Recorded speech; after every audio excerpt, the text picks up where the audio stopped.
Hey friends, I'm Michael Kingswood. It's story time. Doing a quick special episode here of the podcast and the videos to tell you a little bit more about the story bundle that I mentioned in episode 99, which just came out a day or two ago. Fascinating that I already had 99 episodes. Next one is on 100, and it's like, oh geez, I just realized 100th episode, and what am I to do this special? Notice I'm not counting this as a numbered episode because it's just a thing. I don't know that I'm going to do anything special. I'm just going to continue on reading chapters.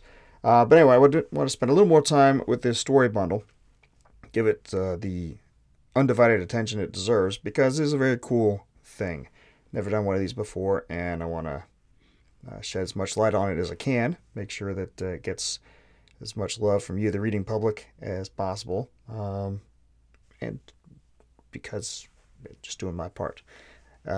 So yeah, like I explained before, these story bundles are cool. So you have, in this case, 10 different books by 9 authors, plus one of the books is an anthology.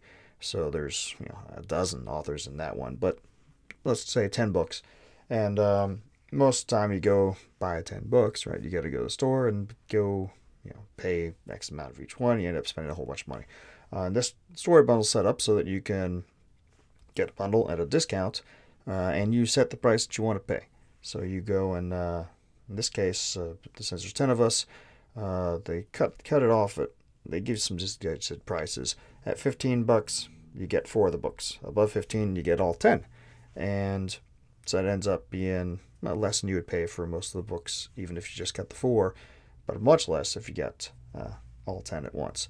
Also, you can select how much of a royalty percentage the authors get versus how much the story bundle dude gets, and you can set aside a certain amount of cash that you contribute to the bundle to go to a charity. In this case, a charity that the participants choose. In this case, Dean, who was the guy who set up the bundle, who curated it, he chose a cool thing called Able Gamers. Basically going to disable people who want to play games like everybody else, and these people make equipment and get their place set up so they can do gaming and have fun, just like a fully abled person would be able to do, but basically accommodating whatever issue that the person may have, which is kind of a cool thing, right, when you think about it. So I would encourage you to go over to Story Bundle, not just for this one. Storybundle.com is where these are set up. Obviously, I would like you to go check out the one I'm in, which is called Visions of the Future, hence the art at the beginning of the podcast here. But also, in general, they do these several times a year. Every other month or so, there's another one of these bundles going on. You get some really great deals, and also encounter a whole bunch of writers that you never would have encountered before by checking it out. So yeah, just wanted to pimp that a little bit, and give you a little teaser. Since my book, The Pericles Conspiracy, is my contribution to this, and as you guys know who've been on my podcast for a while, I've been reading through chapters of that over the last many months now, because I generally do a chapter or two a week, and there's 62 chapters in the book, so do the math, right? So right now, this next episode 100, we're going to start with chapter 36 and probably do 2 chapters again. But for this story bundle pimpage episode, I wanted to go way back in time and expose you guys to the introduction to the book. The very first scene in the Pericles Conspiracy, which rolls it out. Now, as I was going back through my audio files, I didn't want to spend a whole lot of time on this episode. I really wanted to get it up, get ready, and get it out. So I pulled the audio that I read for the chapter 1, early last year, and I am inserting it into this, but just for the purposes of time. But listening through it again, it's like, oh geez, I had this notion that I was going to take these audio from reading the book and turn it into an audiobook, which I have done many times with shorter stories that I've read on here. But my recording process has been refining itself over the last couple of years. When I first started this podcast, I was, just a little wired earphone and the built-in microphone and my laptop here, and now I've got this mic, and I'm in my new house, and I've got this little recording nook, and so everything sounds a lot better now. But even just, 7 or 8 months ago when I started the Pericles Conspiracy read-through, it sounds a lot worse than what I'm doing now. Part of it is the process I was using back then. I was recording directly into iMovie, recording the audio directly into iMovie, and trying to edit it within there. That doesn't work so well. Now I record everything, unless you're seeing a video of me, I record everything into Audacity, and in Audacity you can do a whole lot more editing and filtering out just junk a lot easier. So I've learned that over the last year or so. So it's very interesting going back and looking at how things have evolved. And yeah, as things evolve, it's interesting. I had the intention, I'm recording this a few minutes after the previous discussion I was just having here. And in the interim, I've gone back and grabbed the audio from that previous video. I ran it through Audacity a few times, tried to clean it up, and I was like, no, all the incremental changes over the span of a year have added up to the point where it's like, why be crappy about it? So scratch what I said a few minutes ago. You're going to hear a new recording of that because the old one just isn't up to snuff. It's very interesting going back and seeing how your incremental changes add up. So I'm going to redo that recording. It'll take me a little bit longer to get this out than I thought, but it's better that way. So that's just me complaining to myself. By the time you receive this, you won't notice.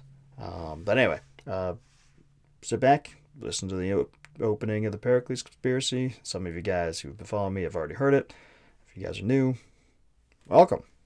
And I'll talk to you again on the flip side. Thanks. Chapter 1. Pickup Lines. La Chupacabra was almost empty. A few patrons sat at the tables along the wall opposite the bar, and 2 more were at the bar itself. A plump, middle-aged man in dirty work coveralls at the near corner, and at the far end a slender woman with short-cut black hair dressed in dark business attire. The bartender idly wiped down the taps halfway down the bar, and a lone waitress chatted with a patron at one of the tables. Vid screens behind the bar displayed the latest headlines and sports scores, but the volume was muted. A tune from the middle of the pop charts played over the bar's speakers, just loudly enough to make it difficult to hear a conversation more than a few feet away. He would have expected more business, considering it was hump day, just 2 more days until the weekend after all, but he was just as happy for a sparse crowd. He hated having to search through a throng to find his mark. As it was, a quick survey as he paused at the tavern's entrance revealed this evening's objective. He smiled slightly and walked toward the far end of the bar. He paused as he reached the chair around the corner from the slender woman. He cleared his throat, but the woman already noted his presence, favoring him with a slight frown and a quirked eyebrow. "Is a seat taken?" he asked. She shrugged and looked away, back to the closest vid screen where, from what he could tell from the closed captioning, some talking head was pontificating about what effect the latest elections on Centauri would have on interstellar trade. Her choice of programming makes sense, considering her occupation. As he sat down, he was struck by the woman's appearance. 10 year-long shifts as captain on a starliner, plus the time to move up through the ranks to reach that station, meant she had to be in her early to mid-50s at the very least. Still, he could have sworn she still had a few decades before she reached her middle years. She didn't look a day over 40. Her bio said she was the product of marriage between a Japanese man and an English woman. In his experience, women from East Asia tended to age well, but even still, he was impressed. The bartender sauntered over. "What'll it be?" "Bud Light." He noticed the woman smirk ever so slightly before taking a sip of her drink as the bartender moved back to the taps. He figured she would prefer to drink something more exotic from one of the colony worlds, but unless he missed his guess, she was drinking a 7-7. Hardly the height of sophistication itself, and not exactly a perch from which to scoff at his beer. "You ever study ancient history?" She glanced back at him and rolled her eyes. "I'm not looking for company right now. Sorry, didn't mean to impose." She sniffed and turned back to her news vid. A moment later, the bartender returned with his beer. He accepted it with a small smile of thanks and tapped the pay pad on the bar. His database implant interfaced with the pay system and applied his standard tip rate automatically. The bartender looked surprised, then pleased, and voiced his thanks before moving away. Tipping well was often useful for opening doors, he had found. He sipped at his beer for a few minutes, watching the news vid with only the vaguest of interest. It was a moot discussion. Whatever effects the election caused had already occurred more than 4 years ago. Folks on Earth were only now hearing about it, of course, but whatever changes they made in response would also be extremely time-late in reaching Centauri ears. So what was the point? Glancing back at the woman, he noted that she too looked a bit amused at the discussion. Of course, she would know the futility of it more than most. Time to try again. So I was reading the other day about an ancient Athenian ruler, a guy named Pericles. She stiffened slightly when he mentioned the name, but quickly recovered, sipping at her drink again without bothering to look at him. Is that right? She sounded annoyed. Yeah, very interesting man. He took another drink from his beer. He took over while Athens was rebuilding from the Persian Wars. He fostered the arts, built the Acropolis, endorsed Athenian expansionism. During his reign, Athens became the greatest political force in the region. But then, of course, he pressed a bit too far, made Sparta nervous. And so came the Peloponnesian War. He didn't live to see it, but eventually Athens fell beneath Sparta's military might. Fascinating. Look, I really don't want company, so I heard a story about another Pericles recently. She froze, her expression suddenly become wary. He continued on. Starliner by that name comes in from the Gliese system, just like normal. But there's nearly a week's delay in unloading the cargo. The crew is sequestered, interviewed by government agents, they say. All but the fourth shift are out within a week. That shift is sequestered for more than a month. 6 months later, Malcolm and Gubwe, the fourth shift's engineer, dies under, shall we say, mysterious circumstances. Then that same shift's pilot, one Carlton Hirsch, and his wife Allison, the ship's doctor, leave the Starliner company for work planetside. He shrugged. Not so unusual, except he was in line for promotion to captain. Strange time for a career change, isn't it? I don't know what you're talking about. Yes, you do. He leaned toward her, noting her expression shifting from wariness to nervousness. What happened out there to cause so much fuss, Captain Nishikawa? She swallowed, pulling away from him. Who are you? He tapped his thumb and forefinger and waited for a moment. When nothing happened, he sniffed in annoyance. He figured she would have upgraded to the interactive database implant by now.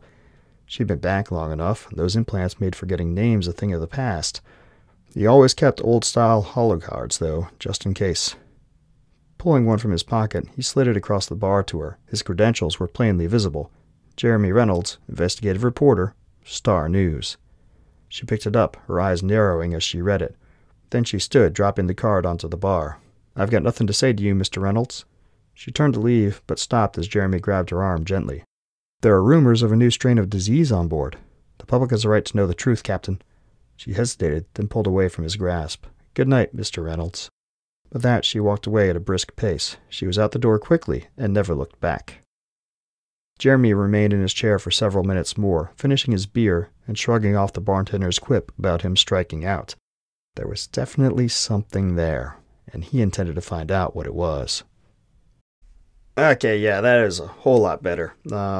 If you don't believe me or are curious to see how the original recording that I did was, go back and listen to episode 74 of the podcast, which, interestingly enough, is farther back than it sounds from the episode numbers, because I took a hiatus from podcasting in the fall, not entirely intentionally, just kind of how it worked out with life, the universe, everything, a bunch of stuff happening, moving. I went into it a couple episodes back.